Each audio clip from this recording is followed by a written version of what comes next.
Okay, I'd like to announce that a quorum is present. The meeting is duly called, and notice of the meeting has been posted in accordance with the Texas Open Meetings Act. The following board members are in attendance: Tracy Miller, Allison Lasan, Catherine Sells, Dr. Buddy Bonner, Christy Hassett, Jenny Prosnick, Sheila Taylor. We will now convene into closed session as authorized by Texas Government Code Section 551, specifically 551.071, 072, 074, 0821, 089, and 129. The time is 6:01 p.m.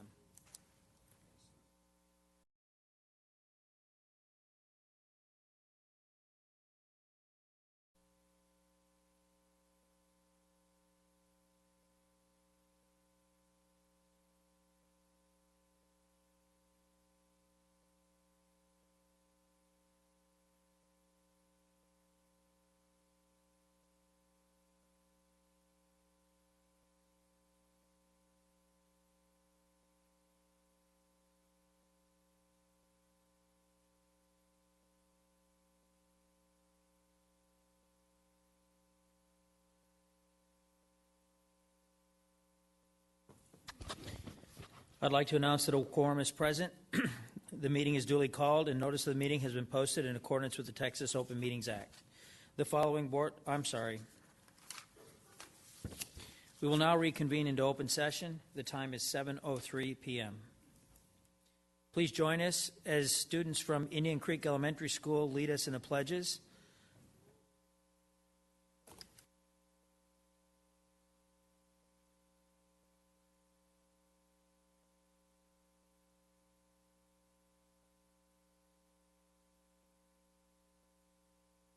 I pledge allegiance to the flag of the United States of America and to the republic for which it stands, one nation, under God, indivisible, with liberty and justice for all. Honor the Texas flag. I pledge allegiance to the Texas, one state, under God, one and indivisible.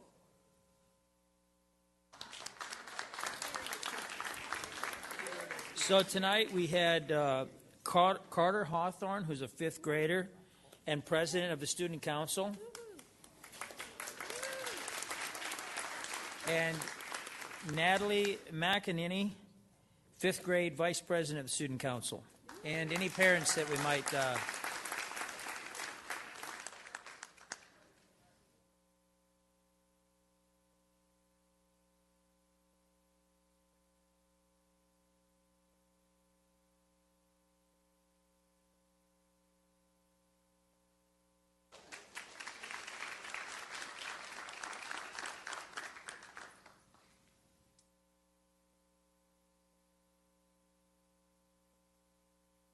do we recognize the parents?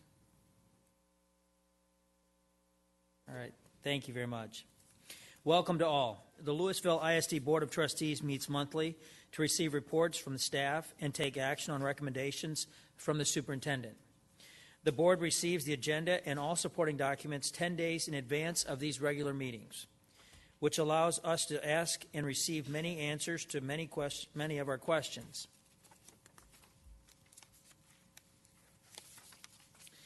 The board also meets in regularly scheduled workshops and work sessions where staff discussions and presentations are given for many of the agenda items. This protocol means lengthy discussions or a litany of questions on every agenda item is often not necessary, and as a board, we should have appropriate knowledge and preparation for responses regarding the content of our meeting tonight. Furthermore, we ask all those in attendance conduct themselves respectfully at all times in the meeting. Any outbursts or disruptive behaviors may result in your removal from the board meeting. Do I have any recommendations or actions from personnel or from executive session? Ms. Prosnick. I move that the board find good cause exists to show contract abandonment as defined by the Texas Education Code and the Texas Administrative Code by Juliana Campuzano, and I move that administration be permitted to file a complaint of contract abandonment and notify the State Board for Educator Certification of teacher contract abandonment. Do I have a second? Ms. Sells? Any discussion? All in favor, raise your hand. Any opposed? Motion passes 7-0.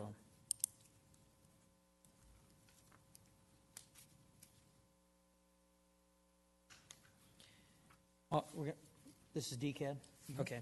We will not be taking any action on this item tonight, but I would like to Dr. Bonner to read a prepared statement on behalf of the board relative to the Denton Central Appraisal District. Thank you, Mr. Miller. The Lewisville ISD Board of Trustees is appreciative of the efforts of the DCAD Board of Directors as they work toward a leadership change in the position of Chief Appraiser.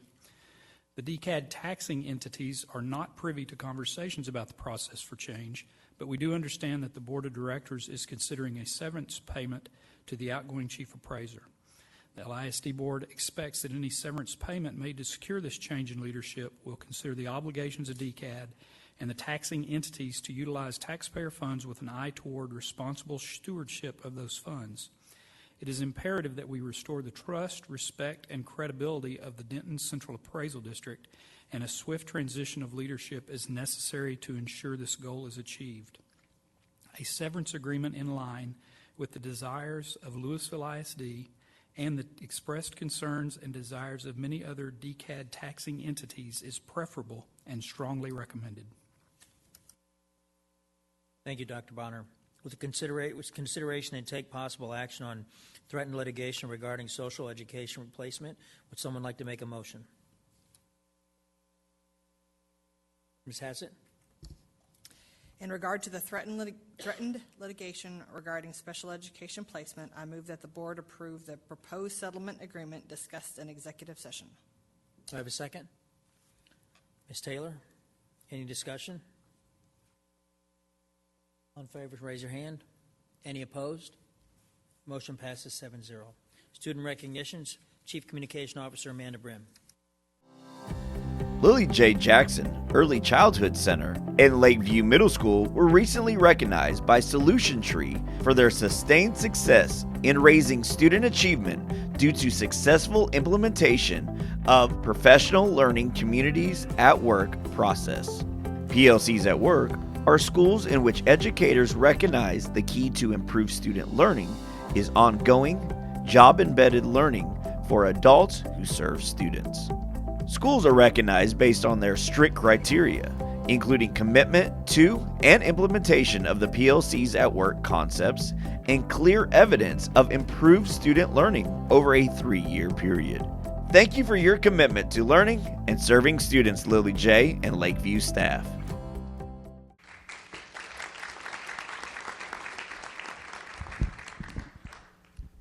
I just want to thank the board and Solution Tree for this tremendous honor. I want to thank our leadership, our teacher leaders for really investing in the work and in our children.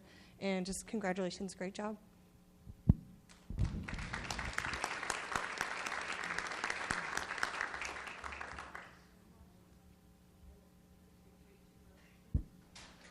With me tonight, I have Miss Leah Sanchez. She's one of my teacher leaders on campus. Both my APs are really sad that they're not here tonight, but they're both in Austin at TEPSA. So they're really sad they missed this opportunity to be here. And really quickly, we are honored to have with us this evening one of the leaders of Solution Tree. So I'm going to let him introduce himself. He also was with us when we recognized these schools that day at each one of your schools. Dr. Rapp, thank you. I'm Darren Grissom. I'm the State Executive Director for Solution Tree here in Texas. It has been a pleasure to recognize the awesome work going on at these campuses here in LISD. It's all focused on every single student on those campuses and ensuring success, and we couldn't be happier to highlight the great work going on. So thank you for allowing me to come back and be here for the photo op. Thank you so much. We appreciate y'all's support.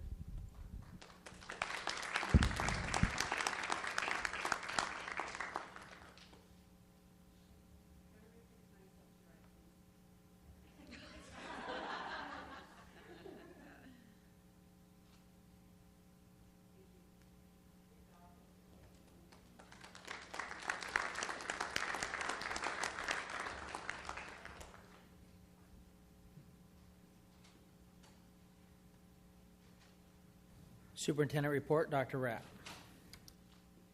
All right, Mr. President, thank you so much. I'm excited to provide my report for this month, and it was very exciting to be there to see both of those schools get recognized, as we just talked about, and they received a flag that they can hang at their campus in honor of that national designation for a model PLC school that we just celebrated. Okay, so first I want to start off tonight with talking a little bit about our efforts on the 3 C's. So I'm going to start with connection. And I'm happy to report that we've grown by 2,300 students since the first day of school. And so I'm just really pleased with our campuses and how well they are doing in connecting with our families and drawing students into our schools. As far as connection groups go, I've met with the high school student advisory group, and they're always a great group to get to start to hear from. We're planning some ways to connect schools across the district. You know, last spring they did the movie night at Grandscape, and one of the things I love about that is it brings together all of our high schools. And so I asked them to think about what else could they do that would accomplish that as well. And then I'm looking forward to meeting with my elementary and middle school student advisory group. So we've got those planned. I've been talking about them, and actually Carter, who was here tonight from Indian Creek, his grandmother let me know that he is going to be on my elementary student advisory group. So I'll look forward to seeing Carter again soon. And then we conducted our very first staff solution groups with middle school and elementary school. Our topic that we're working on is teacher workload and really staff workload. We know that when it comes to the recruitment and retention of staff, of course, the state has a advisory group, a teacher task force around what our teachers are facing, and we have to do the same thing as well because we know that we need more teachers to choose Lewisville ISD, not less. And then I'm excited about another group that I haven't talked about, but I wanted to mention with you all this month. I'm also going to convene our previous Teachers of the Year to talk with them about some of the challenges that we face in this school district and get to hear from them how things are going on all of their campuses, and I'm excited to see them soon as well. So a few more connection opportunities, and of course I hope everyone is not following me on social media because of me, but more importantly because it's what I'm doing to celebrate and lift up our staff in our schools. And I'm so proud of what they do every day, and I'm proud to have the vehicle to celebrate them. I started Lunch with Lori's. Of course, I committed to that in my 100-day plan that we would do that this school year, and we are. I've been to Harmon, BBO and Arbor Creek, and Independence, and I've got Shadow Ridge and Briar Hill this week. And I've just enjoyed getting to connect with our teachers and talk with all of our staff at all of our schools. And, you know, when I was at Independence, the nurse there, actually, as I see Miss Vincelette sitting over there, she was leading an effort around breast cancer awareness and asked if I would take a picture with wings that she had made, and everybody on that campus is talking about how their lives have been impacted. And I wouldn't have moments like that if I didn't have Lunch with Lori that day. So I'm loving Lunch with Lori, and I'm so proud of our staff and getting to talk with them. We also released our first pulse check. Of course, our goal is to engage with feedback from our staff more frequently. We had 4,400 plus staff that took our first survey. 90% agree or strongly agree that they feel like they belong at their campus or department. And 90% also indicated a positive response that they would recommend our district to people as a great place to work. And when we are in competition for teachers and staff, I'll say again, we want to be known as a destination district for the highest quality staff to come teach here. And 73% agree or strongly agree they're recognized for their effort or accomplishments. We know that teachers are not just leaving the profession because of money. Part of the reason they're leaving the profession is that they don't feel valued. And so our commitment is to increase that 73% so that people will feel recognized. And so let's talk about the effort that we started with Recognize Someone. I'm going to read you a couple of Recognize Someones. We launched that for the very first time, and I wanted everybody just to hear what's being submitted about. These are just two. We've had over 500 of these, and I'm excited to share them with you tonight. So this was a Recognize for Miss Lawson and the Memorial staff. What a day. I've been volunteering for the Business Advisory Board and other capacities for LISD for 5 years now, and finally had the privilege of being a parent of an LISD student today. I was beyond impressed by the teachers, staff, the principal, and her team who made it such a warm, fun, and meaningful experience for my child's first day as a kindergartner and our first day as parents. I'm so glad we're part of this community and are super grateful for all the love, energy, and hard work put into our kids' lives. And then one more. This is about a counselor on one of our campuses. Ms. Rogers is such a blessing. My daughter has had a hard time walking into school sometimes, but Ms. Rogers is always at the front door welcoming students. She notices my daughter when she is having a hard time, calls her by name, holds her hand, and helps her walk in and have a great start to the day. She goes above and beyond, and I'm ever so grateful for staff who truly care about my child. So that's just to recognize someone. So if you're in the audience with me tonight, or you're listening online, I ask that you fill out a Recognize Someone and help us celebrate our staff and let Lewisville ISD be known as a place that recognizes and values the hard work of its staff.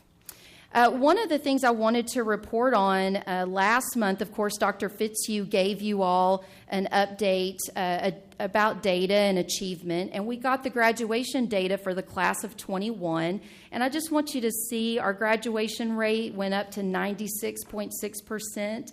Economically disadvantaged was 93.6%. We are at the highest graduation rate for our emerging bilingual, biliterate students at 92%, and our special education graduation rate is 95.2%. Please look at those state graduation rates below. The state special education graduation rate, for example, is 79.7%. So I am so proud of our special education teachers and staff and all that they do to help our students graduate on time. I'm very thankful for the work of Ms. Smith and her team as we think about we don't only want to provide for the whole child, but we also want to provide for the whole staff member. And so one of the things we're offering is a way for our staff to have retirement planning and make good financial investments with the money that they're working so hard to earn every day. And then you all know my commitment to communicate with the community, the wrap-up, and the report. They'll go out again this week. In September, the open rate for the wrap-up was 68%. You can see the top clicks there. And the report to the community, open rate of 65%. Of course, the academic calendar survey was one of the top clicks. On that, unfortunately, you also see Recognize Someone was also one of the top clicks as well. So as you know, we're working to just have a great culture in our district. Around the Ville, we're celebrating that inaugural water polo season. For the first time in 20 years, UIL has added a sport to Texas, and that is water polo. And we have got students doing amazing things in the playoffs, and we look forward to continuing to celebrate our schools who are continuing on. We know our 5 amazing bands competed at UIL over the weekend. They all earned first divisions and are moving on to the next round for area. And then a Wish for Wheels. First and second grade students at Independence and Valley Ridge were given bikes and helmets as a part of their wish for their own wheels. And we can have you read these stories and more at lisd.net. We also have that we were able, through the amazing teacher that we have at LHS that does our incubator program. I never pronounce her last name right. I think it's Miss Francois. Woo, yes, I got it. She's teaching the incubator course there for the first time this year, and she was able to secure Mark Cuban to come talk to our students about what it's like to be an entrepreneur and get ready to run their own businesses. And then I already did the Recognize Someones. We're excited also to hold our very first ever staff game night as our staff come together to enjoy one another, and we've got over 150 responses. They're looking forward to some trivia. And with that, I am proud of our staff and what a great start to the school year we continue to have, and thank you so much for this update time. Thank you, Dr. Rapp. That's a wrap on that report. We saw another report that came out this week, and I asked Dr. Rapp, is that another report that has wrap in it, and so It was. there probably needs to be some licensing. Unwrapped. Thank you for that. We actually, I think collectively believe it's one of the best starts of the school year that we've had in a long time, and that our staff and most of our families are just very excited about what's going on in LISD. The numbers are strong, and we appreciate the hard work that everybody's doing. Persons desiring to address the Board of Trustees must fill out speaker's cards. No presentation shall exceed 3 minutes. The board cannot deliberate on any subject that is not included on the agenda. Each speaker will receive a written follow-up from the district in the next 3 business days. The board and district administration values the feedback shared during this time of the meeting, and we are grateful for the continued partnership between LISD and the families and communities we serve.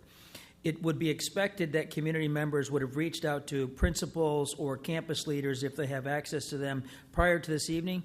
But in any case, our first speaker, Master Chief Don, would you come up and give your name and address and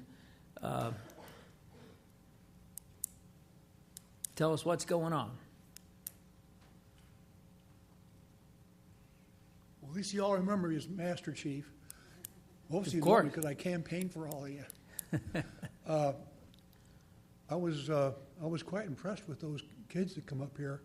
When I started school in 1942, they didn't have student councils until you got to high school.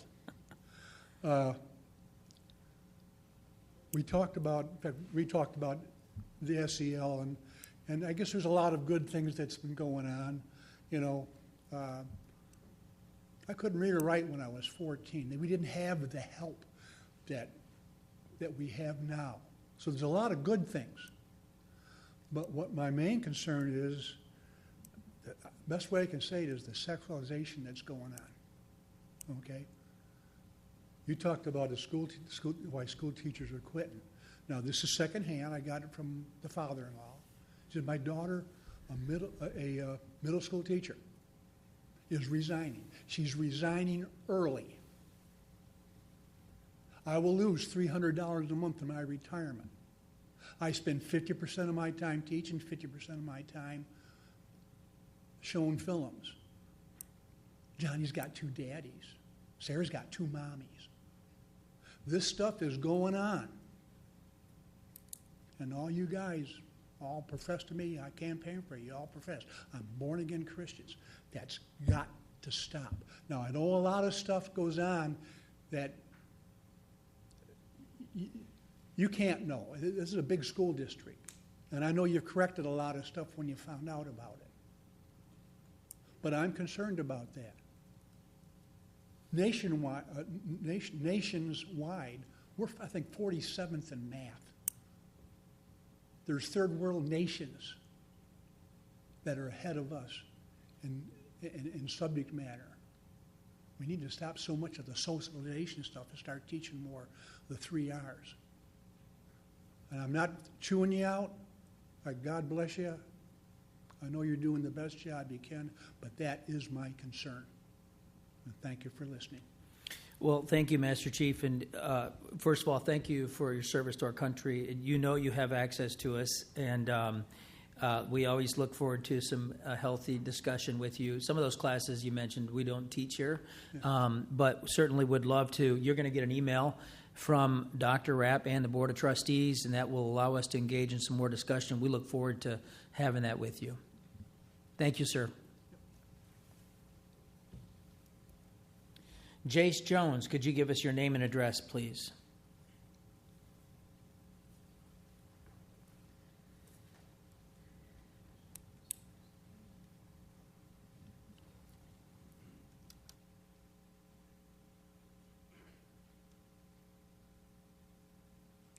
Hello, school board members. My name is Jace Jones. I hope you've had a great day today.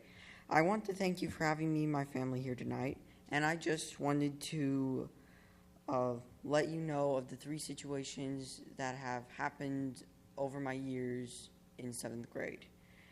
The middle school I went to, I feel, had no respect for my parents. For one example, at the end of the school year, we had an award ceremony. And they separated the award ceremony days. Like one day, 6th grade would have their award ceremony. Then the next day, 7th grade would. Then the day after that, 8th grade.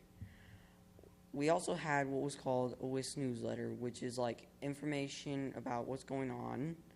And it had this little notation saying, if your child is receiving an award, we will message you. Well, they didn't message my mom when I was receiving this AB Honor Roll award. And this was on my mom's birthday, so she was really upset about this. Number 2, some of the students barely do the Pledge of Allegiance. In my school, 3rd period would start with the pledges and the announcements. Now for the Pledge of Allegiance, you're supposed to put your right hand over your heart, stand up, and say the pledge. Some of these kids didn't do this thing at all. And 3rd, our schools have been infected with the teaching of sexual behavior. And this is just, I don't know. So one day, I don't know, I think it was like in the middle of the school year, this visitor, came into the school, and I don't know who he was. I think he was a doctor or something. I don't know. He started out by, like, when the right time was dating type of thing. And I was like, okay, this is all right. But then he started listing the 4 different types of sex. And I'm not going to say what because of the listening ears here. So, and the most crazy part about it was my parents had no idea this was going on. So before I wrap you up here, I want to tell you guys that we need to stop teaching our kids critical race theory, woke, abortion. Okay. Thank you, Jace. I appreciate that. And just for the record, we do not teach critical race theory. It's banned by the legislature, so Okay. Thank you for that. All right. Next speaker, All right. Thank you. Ashley Jones. Would you give us your name and address, please?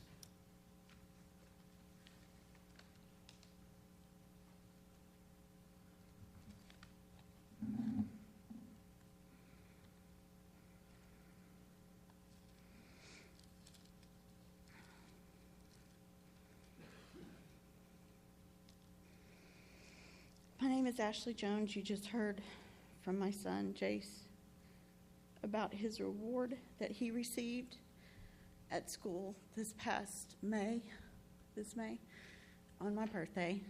And I hope none of y'all get the question, the first thing he asked you when he came in from school, where were you, Mom? And I had no idea he was getting this award. There was no email, there was no phone call, there was no text.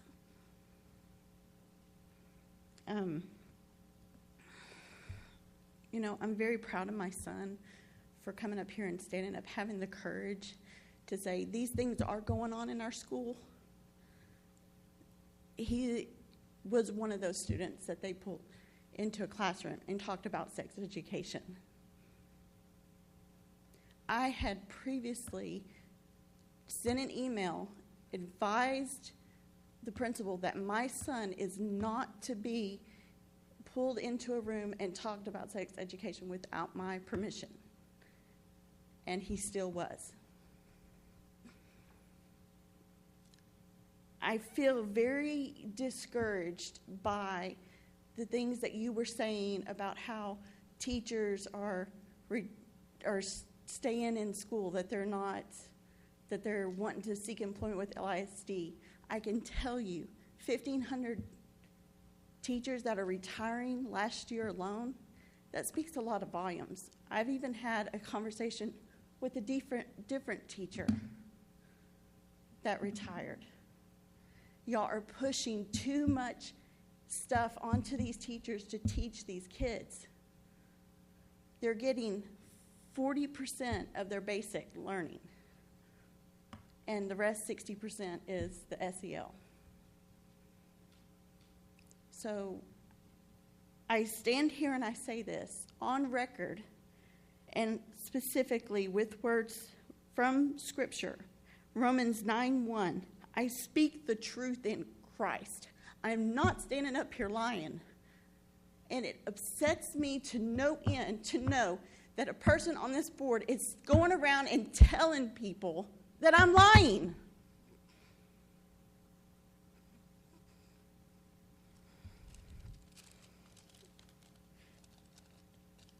I am a parent, and I'm even being told by my own principal, this is why my kids are pulled out of public school, that my parental rights stop at the front door of that middle school.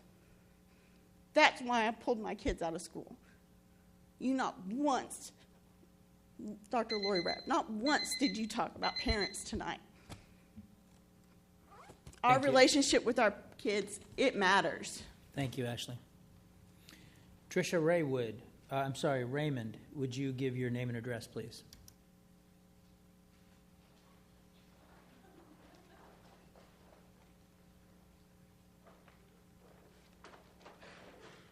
Tish Raymond, no R. I've been getting called Tricia my whole life.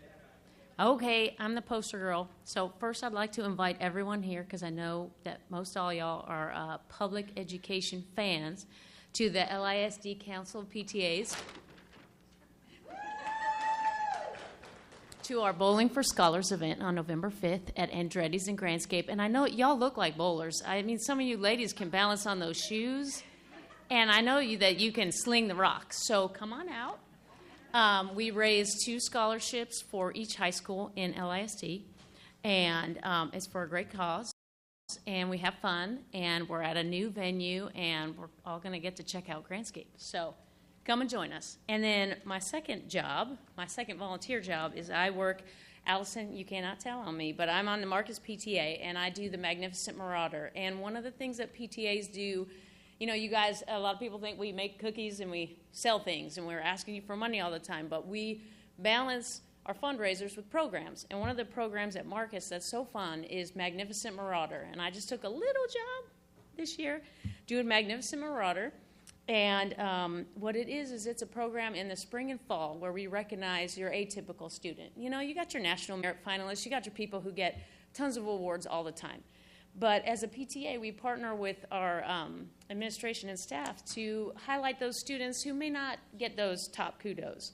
And today was the first day since we just ended our 9-week grading period, and we got 100 entries today from our Marcus staff, just 100. And don't tell Allison, but I'm going to read you a couple because I just love them. The teachers get to nominate 1 kid a period, just for any old reason. And the parents come on November 15th. It's so much fun. They get dressed up, all different kids, special ed, everything, sports, office aides, everything. But Zoe goes above and beyond in my class. She's nice to everyone she meets. She has this ability to bring the class up excitement-wise, and her peers follow. Because we know there's lots of things that make you successful in life, not just that SAT score.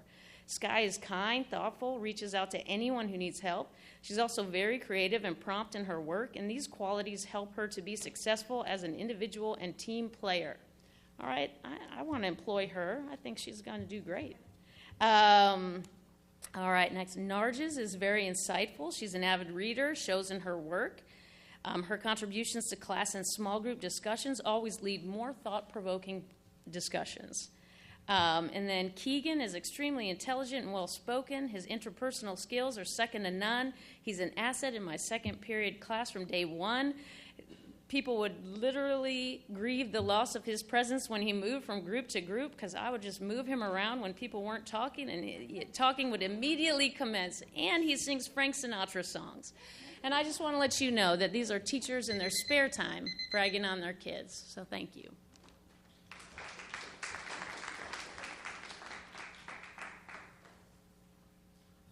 Well, thank you for that.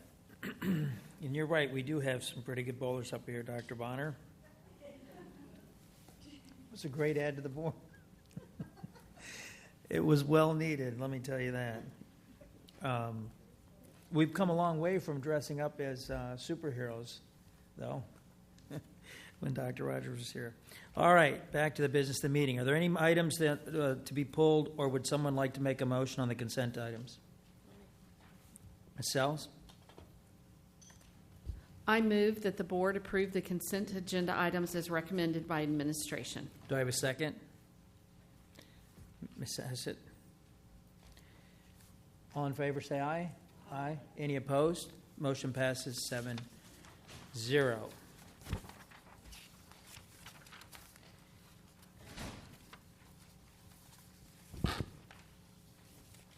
Okay, information items, Dr. Rapp, Principal Recognition Month. All right, thank you, Mr. President. October is the National Recognition Month for our principals, and so we've been working hard to celebrate the work that they do all month long, and in honor of this month, we have got a video that we would like to show everyone tonight.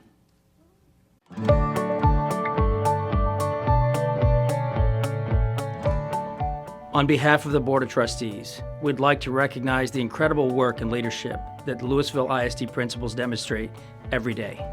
The impact you have on your students, your staff, and your community does not go unnoticed. Because of you, our teachers and campus staff members have the necessary support to ensure all LISD students can thrive. From the bottom of our hearts, thank you. Keep up the great work and have a happy National Principals Month. My principal has impacted my life because every morning she just says good morning to me. And not only that, but she actually knows what I do outside of school. And I think that's really cool. My principal leads our school in the best way that he can. He's always very involved with the students and he's very approachable. I'm appreciative of how much effort it takes to come in every day and deal with our student struggles and take care of us each and every day. When I'm going through my troubles or when I have a difficult time, they're always there for me to cheer me up. A good principal is a principal that wants to be at a campus, understands the makeup of the campus, and is there to make sure not just student achievement, but that the staff also feels heard and feels wanted. I'm thankful for a principal because they help contribute to our school and help contribute with all the devices and stuff we use during school. He makes sure that everybody's voice is heard and that everybody can say something, and he's very easy to talk to. I'm thankful that I have a principal that's approachable, someone that listens to my concerns.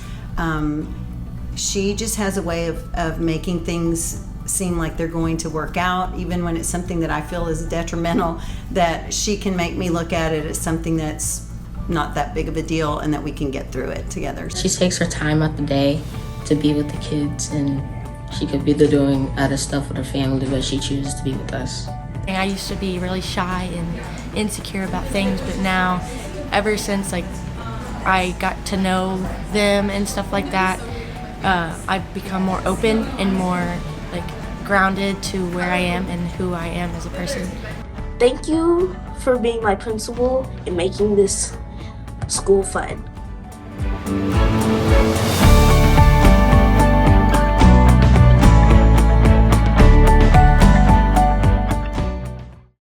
So thank you all for that video. Thank you, Mr. Miller. Thank you to Communications. We have a principal in the audience, but most of our principals are probably either out on duty. We did not ask them to be here tonight in honor of Principal Recognition Month. But I see Ms. Boughton back there, and so just to recognize her and say thank you to all of our principals for what they do. Ms. Boughton, we appreciate you, and thank you so much.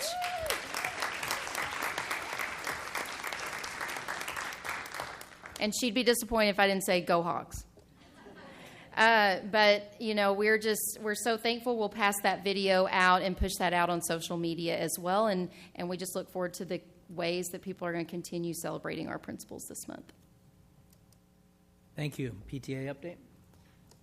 Yes, so this is the parent portion of the meeting this evening. So I'm pleased to be part of the parent presentation. Ms. Jennifer Perry is going to come up as our president of the LISD Council of PTAs. It's been my honor and privilege to get to work with Miss Perry and just get to see what she's doing with the amazing council. We're excited for this school year. We're excited about their update. And we did do a podcast together about partnering with parents and with community members. And I look forward to that coming out too as well. Take it away, Jennifer. Thank you, Dr. Rapp. Good evening. My name is Jennifer Perry, and I PTA loud and proud for my two children, along with the 49,000 LASD students, because I believe in the power of public education and want each of them to have a voice backing their future, because they are worth it. I have the privilege to serve as the president of the LASD Council of PTAs this year, and tonight represent a dedicated group of leaders who serve on our Council of PTAs to advocate for all LASD students. Right there, all those in blue.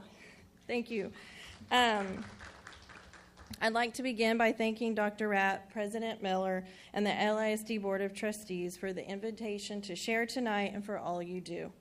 Also, thank you to the over 12,000 PTA members who have already joined a LASD PTA this school year. Some of them are here tonight. I appreciate their support and for being a positive voice for public education. Tonight, I have a few slides I'd like to share with you. We're going to cover the PTA mission and council, our council programs, some goals we have this year, and how we're going to advocate for public education. The PTA mission is to make every child's potential a reality by engaging and empowering families and communities to advocate for all children. And the point of council really is to support our local PTAs. We have 58 PTAs throughout our district. 59. Some of our council programs, you can see we've been busy this year. A few I'd just like to call out is our Dress to Learn closet. LASD was one of the first councils to create a Dress to Learn closet, and that is basically like a food pantry but closed. So any family in LASD who needs any items are able to contact us. The counselors and social work LASD department is able to go there on their own. They don't even have to ask us and get any kind of need for a student, including toiletries.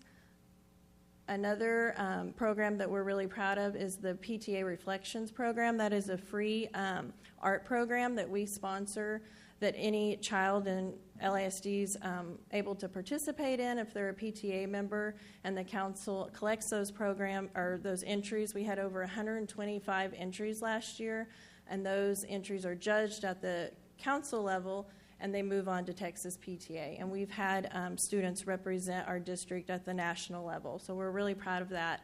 Another event you heard about already is our Bowling for Scholars event. We provide 2 $500 scholarships to each high school in LASD, and it's through that Bowling for Scholars event that we have the money to donate for LEF, so please support that. Another big event we have coming up is our Texas PTA Rally Day on February 27th. We gather with PTAs from across the state, and we basically rally for public education, and you'll be hearing way more about that. We also sponsor a candidate forum, and we hope to have some type of spring event as well. So real quick, our goals are connected with LASD, connection, communication, and culture. Just some quick ways of how we're doing that right now is we support our 59 PTAs. Central Elementary was just formed this year, so we're very proud of that. We have, like I mentioned, over 12,000 PTA members already. Our goal is to break over 15,000 this school year. We host monthly council delegate meetings, and we provide training and leadership development for our PTA leaders. With our communication, a goal is to really improve how the council gets our information out. We have a new website that we're really proud of. We've increased our social media. We also provide meeting recaps. And we're really proud we've increased our attendance so far at 2 of our biggest events, our Back the Future kickoff rally and our Principal and President's Lunch. Another way we're working on our culture, Dr. Rapp graciously extended the one theme for us as well, so we're truly a partner with LASD and a positive voice for public education. Our pledge is to PTA like champions, and we are hoping we're doing that now by just being a positive voice. Our advocacy efforts this year are to promote our LASD legislative priorities. We're already reaching out and asking legislators to meet with us so we can share that information. We're sharing voting information to our families. We know the importance of voting. We will host that spring candidate forum. And like I mentioned, the February 27th rally day, we're so grateful. LASD has already got 2 buses reserved for us to go down to Austin, and we hope we need more because our goal is to get as many PTA leaders and school staff and students there to rally for public education. And when we're there, we will be meeting with our local legislators and showing the LASD priorities and how we can work to make sure those happen for our students. Again, our pledge is to PTA like champions. So I wanted to show you, we have all PTAs here, and our promise is we will be the positive voice for public education. And just a reminder, when you hear anything negative or if you're feeling attacked, that there are way more people who love and appreciate you. So just know that you are supported and we love you, and we are going to truly champion for PTA and for public education like you've never seen before. And Dr. Rapp, we have this little, I know it may seem just like a pom-pom and a megaphone, but this is a reminder for you that we have your back, and we are here for you, and we are champions for public education. Thank you, Jennifer. I will save it for you over here. Thank you so much for that. We appreciate all of you advocating for our students locally, but as we get to the legislature, that you'll be down there with us in the chambers with the in the offices with the members, and we look forward to that. All right, monthly technology report, Mr. Colbeck. Thank you, Mr. Miller. In board book, you have a copy of our monthly technology report, which has data end date July 31st. Few items to highlight in that report. We have just over $20 million remaining in our 2017 technology bond funds. We do have some sizable projects coming up in the future, some of which we touched on in this month's workshop. For example, our phone system, licensing renewal, as well as our security ELA, which we're planning on bringing forward to the board as a discussion item, I think in December in a closed session meeting. Another month goes by. Obviously, our device age continues to go up, so our oldest device count really sits with our teacher laptops. Our IFE for July, once we open up our back-to-school forms, you do see a little bit more revenue coming in. You will see, I'm anticipating our report for next month to have a lot more revenue coming in as back-to-school forms are being filled out by families and yearly fees are being paid. As far as on page 2, the data analytics, with it being July, obviously the students are home. Much of our summer school programs have wrapped up. So our overall average bandwidth per student is down from previous month down to average of 29 megabytes per second. You can still see that they continue to use the devices for educational purposes. And again, next month, August, we'll see a spike in usage as students come back onto campus. Any questions? Any questions? All right. Next item. All right, we'll keep moving on. I'm going to invite Michelle Jacobson and David Kuntz to come up to the podium. This is a topic I've brought up to the board in the past, and as you recall, we have a fairly high opt-in program into our one-to-one program in grades 4 through 12. Last year, we were running right around 96% of students opting into the program, either for the insurance or non-insurance option. That said, we still have a need for check-in, check-out devices, and that's for a couple different reasons. One of them may be students not opting into the program. They might have forgot the device. It might not be charged, or it needs to be repaired. And I've also shared with the board one of the outstanding projects that we still have to wrap up in the 2017 bond program is addressing our shared devices. So we have MacBook, or in the past have had MacBook carts on campus. We've had labs. We've had different devices available at different points on campus. That said, we've spent a fair amount of time discussing this topic with our Technology Advisory Council. Feedback we've gotten from teachers is, if we're putting, devices in for students to use, ideally it's the same devices that most students have. And obviously that can help with planning. It can help with some of the applications that we're using in the classroom. So last spring, Ms. Jacobson and her group worked with LHS and the math department. Essentially what we're trying to do, when you think of an iPad, you think of an iPad as an individual device. So we worked directly with Apple trying to come up with a strategy on setting the devices up so that they can be used by multiple people. So we ended up providing iPads for the math department, and the feedback we got was very, very positive. So what that little pilot allowed us to do is really kind of test the configuration for if devices are used in a shared mode. Obviously, having class sets of devices in an academic area, that doesn't scale well financially. So what we were looking for is a way to set up a very similar model, but do it in a centralized way, and that's where this pilot of really technology storage device can come in. And essentially what that does is allow you to have devices stored in a locker where students can go through a check-in, check-out process. And I think sometimes when we do a presentation with a slide and some pictures, it's not as tangible. So what we did is we worked with communications to give you just a quick video to kind of see how the solution works, what the interface is. And I'll say that this is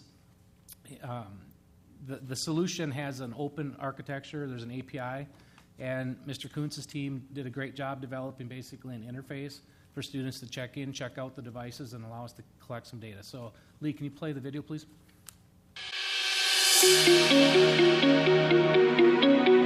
LASD is piloting 7 fuel lock-in charge towers.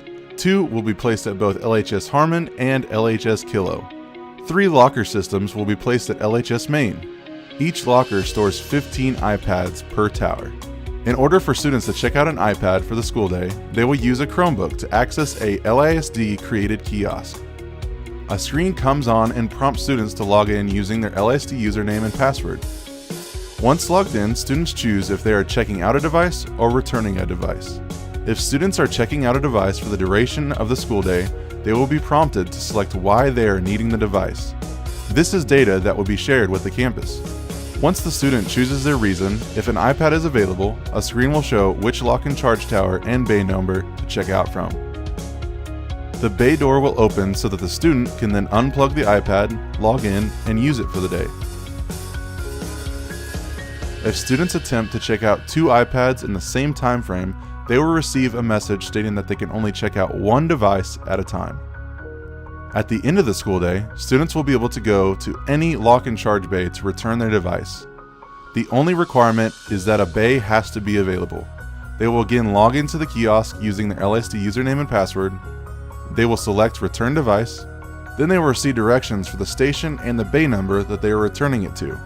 Students will scan the barcode on the device, and once submitted, the bay door will open. Students will need to plug the device back in.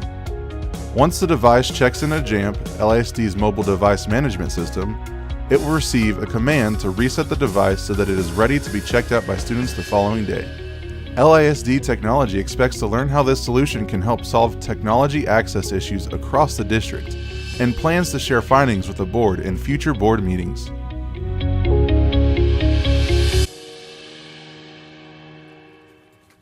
So hopefully that gives you an idea of how that would work. Obviously the benefit there is that it's really unstaffed. That's some of the feedback we got. If we centralize this and have it where you're having to have somebody check in, check out, who's doing that, when is it being done, this gives us the ability to have kind of a come and go process. Certainly I expect us to learn a lot in the pilot phase of this, looking at how does the process work, the interface. You have kids moving, obviously, across the triad, so I think this is probably a more complex environment for this. But I think the thought would be, if this is a good solution, we're going to be bringing what I would call our kind of a wrap-up of device needs to the board early in the spring. And potentially, instead of replacing laptops, we'll be replacing iPads, so we're providing the same technology for the most kids. So with that, if you have any questions, we'll try to do our best to answer. Well, I was impressed that you got Derek France to do the audio on that clip. Anybody else? think that was him? No, crickets, okay. No, any questions? All right. We'll bring it back as a discussion item when we learn more from it and report on how it's going. Look forward to it. All right. Financial report. Ms. Maloney. Thank you, President Miller, Dr. Rapp, members of the board. We are bringing to you tonight the monthly financials for the month ending August 31st, 2022. And as you know, that is the final month of the fiscal year 2022. It's coming in at a little bit bigger deficit than we had anticipated in early August, and we've talked about that in the updates. But on the revenue side, the deficit there on revenue is largely due to the overstating of the levy. And so we've talked about that many, many times. The ESSER offset of $7 million or $6.3 million, and then the indirect costs coming in on the revenue side has already been applied. The expenditures in June and August were very difficult to compare to the past 2 years because in fiscal year 20 we had the ESSER 1 offset, and then in fiscal year 21 we had the ESSER 2 $15 million offset. And so that was difficult in coming in and being able to predict where we were going to land. But if you look at taking all of the ESSER funds out, as we discussed in your update, really 21 and 22 are very similar. So as I said, these are unaudited, and we have auditors here this week, and we're learning each other, going through this the first time together. On the child nutrition side, you see that we did not collect as much revenue as we had budgeted, but we did have significant expenditure savings. So we had a $5.3 million surplus, add that to our $7 million fund balance, and we have about a $12.5 million spend down plan in our child nutrition fund, and we're working very diligently on getting some of that taken care of. As you know, you adopted the pay increases earlier this summer. On the debt service side, we trued up that budget to align with the defeasance, and so what I want to do right now, as you look at that, I want to talk a little bit about fund balance.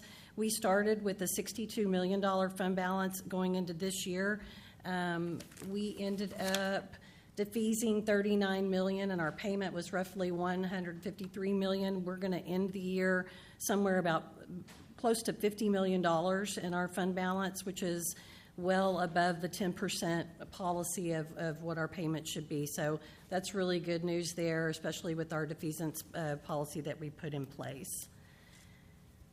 The next thing I want to call your attention to is on the investment report on page 72. We have investment income for this period of close to $800,000. Last year in same report, we had $32,000. The Treasury yield, both CDs and Treasury bills right now are at over 4%. So we're going to be writing to you next week about some plans that we have per our investment policy so we can really leverage some of these things, both on the INS side and especially with that recapture payment that we're holding on to. So we'll write about it next week and have an update for you at the work session in November, because we think we have, as bad as the economy is everywhere else, this is a good opportunity for us to leverage that money that's sitting in the bank.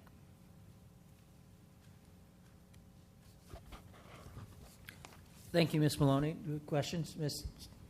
It's not really a question. I just want to clarify. When you were talking about fund balance, you were talking about the INS fund balance. INS fund balance, yes. Okay. Just want to clarify. Thank you for that clarification. Are there any other questions? All right. State district-wide intruder detection audit report findings, Dr. Rapp. And I think Mr. Garrett's going to come up. Yes, I appreciate Mr. Garrett coming up and addressing this issue. Good evening, Board. Dr. Rapp. I wanted to provide an overview of the state intruder detection audits, and also, since we'll be seeing this each month on your discussion items. Pursuant to Governor Abbott's issue or order to the Texas Education Agency and Texas School Safety Center, they are sending inspectors out to every school in the state of Texas this school year. Those visits have started, and some of them have been in LISD. For your information and for the group's information, there's 3 phases to these inspections. There's going to be a 3-door exterior check through the inspector, and then they will be checking in, and then they will be walking with administrator for the rest of the time, checking the rest of the exterior, and also checking 8 interior doors randomly. Any findings that the state finds, they will be sending to the district, where we will be meeting with our Safety and Security Committee. That committee is made up of LISD staff in various roles and departments, as well as all of our local police and fire agencies that support us. Any after actions and let's see here. The after action plans to fix those issues, if there are any found, will be presented to the board in closed session so that we can talk about that, and then that information will be broadly presented in the upcoming discussion items. Just to let you all know, as you already do know, these items, these intruder detection assessments have already been done in LISD. We have used our local police departments in years past, and these are not the only perimeter checks that are happening through the state. Every day in various campuses, we have campus staff, district staff, local law enforcement, and our school resource officers continually checking the perimeters inside and out, and we greatly appreciate their focus on safety and security. And I look forward to coming back to you pretty much each month for the rest of the school year. Well, we look forward to you coming back every month for the rest of the school year, Matt.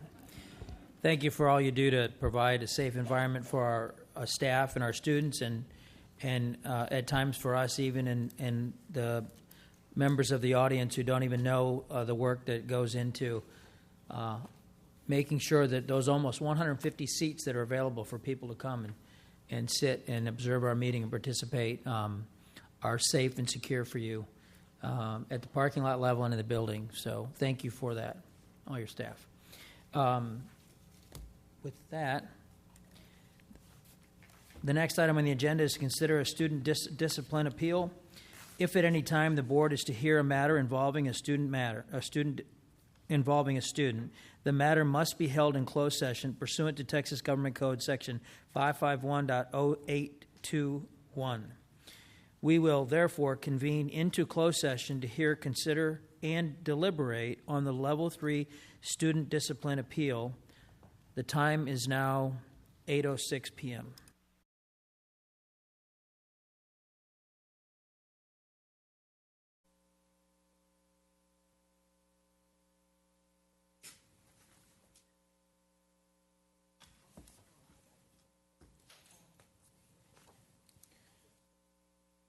All right, we're back on record in open session, having returned from closed session. The time is 9:33 p.m. Does any board member have a motion regarding student discipline appeal? Ms. Hassan? I move to uphold the Level 2 student discipline decision of the administration. Do I have a second?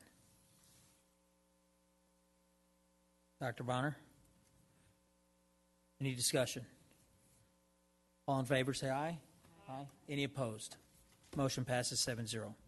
If there's no further business, this meeting is adjourned. The time is 9:33 p.m.